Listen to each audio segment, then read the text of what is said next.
Corona योद्धा मनवणाऱ्या जिल्हा शल्य चिकित्सकाच्या दुर्लक्षामुळे जिल्हा रुग्णालयात अस्वच्छतेचे वातावरण एका व्हायरल व्हिडिओवरून दिसून येत आहे। प्रसूतिगृहाच्या प्रवेशद्वारावरील पायरीवर डुक्कर रक्त चाटतानाचा किळसवाना प्रकार समोर आला असून या रुग्णालयावर स्वच्छतेची शस्त्रक्रिया करण्याची गरज निर्माण झाली आहे। दरम्यान नगर परिषदेच्या सीओंनी तातडीने डुकरे पकडण्यासाठी संबंधितांना निर्देश दिले आहे। सध्या कोरोनामुळे आरोग्य यंत्रणाची धावपळ सुरू आहे।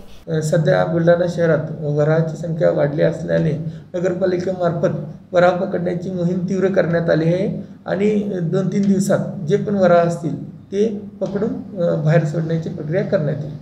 मात्र कोरोना व इतर आजारग्रस्तांवर देखील लक्ष ठेवणे आवश्यक असताना जिल्हा रुग्णालय वाऱ्यावर दिसून येत आहे।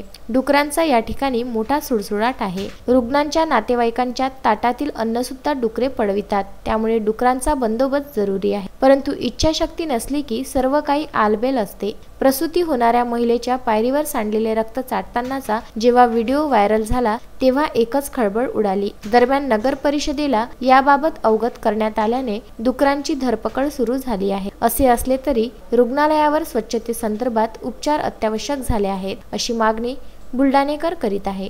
प्रशांत खंडारे, विदर्भ न्यूज, बुलढाणा।